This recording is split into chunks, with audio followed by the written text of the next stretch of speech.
Greetings. This presentation is completed as a part of LTDE 6300, Learning Technology and Design Capstone at Houston Christian University. Over the next few minutes, we will walk through managing risk and escalation for my project titled Equitable, Not Identical, Identifying Assessment Opportunities for Online Courses. The objectives for this project are: 1. Demonstrate how online courses can provide equitable assessment opportunities to residential courses, even if that means assessment methods are not identical in both modalities. 2. Help faculty identify appropriate assessment for online courses. And 3. Identify technology tools that can be used to support specific assessment opportunities. Overall, the intention is to provide additional resources for instructional designers to provide subject matter experts as they work to build online courses. Many faculty building online courses have taught residentially for many years and are excellent instructors. However, they can run into some frustrations when they simply try to duplicate a residential course in the online modality. My project hopes to remove some of the frustrations as I provide guidance as it relates to assessment opportunities. For my project, I'm working with an instructional designer at HCU. Leah has been a wonderful asset to me as I think through what type of instruction to include. For my project milestones, we decided that it made the most sense to write a script for all of my videos in order to make sure all content was appropriately covered, because a few of the videos will reference each other. From there, I spread out deadlines through the month of November, by which each of the 7 videos will be sent to her. She has requested that I submit them as an MP4 file. Since Leah and I work for the same organization, we are simply using our cloud-based system, OneDrive, where I am uploading and sharing the files with her. At the time of this presentation, the project is moving along ahead of schedule. I do not see any concerns in the near future that would require escalation. All scripts, as well as 5 of the videos, have been submitted to my stakeholder. For the purpose of my portfolio, the videos have also been uploaded to my YouTube channel, as you can see here. So let's dive into the SWOT analysis of this project. The strengths of the project make me excited. First, the videos are meeting an identified need.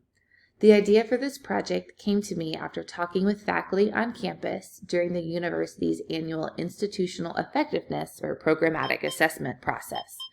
So many faculty are struggling to think about what effective online learning looks like. As the university looks to expand its offering, it is imperative that instructional designers have additional tools to provide their subject matter experts with. Second, for the institutional effectiveness process, I created videos similar to this. Because I have some experience with a project like this, I'm able to create an even higher quality product than I have in the past. Last, the videos do not only talk about assessing in courses at a high level, but they provide some very tangible takeaways, including technology tools students can utilize as a part of their assessments. The weaknesses of this project begin with the fact that I do not have any experience teaching an online course. Though I would love for this to be something in my future, this lack of current experience limits the type of guidance I can provide. Second, I have not walked a subject matter expert through the instructional design process before.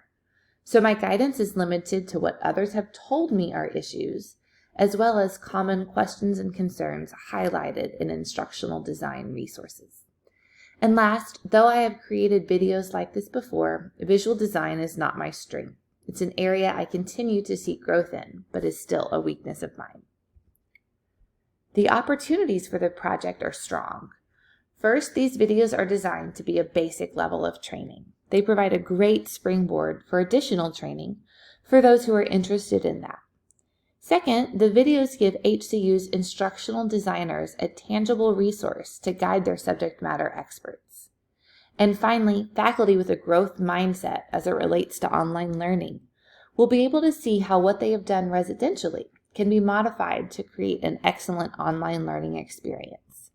It is also my hope that the videos will capture the attention of those subject matter experts and faculty who have concerns about the online learning experience and maybe help to get them a little bit excited. The threats of this project are real. To begin, the impact of the videos is dependent on faculty and subject matter experts' willingness to engage with the videos. Second, technology resources change frequently. The videos will need to likely be updated at some point to reflect the technology tools available. And finally, these videos provide a broad overview. Program and course-specific nuances will still require special assistance. Overall, the project has gone well, and I am excited about the finished project. The remaining steps for me in the coming weeks are to create and record the final 2 videos.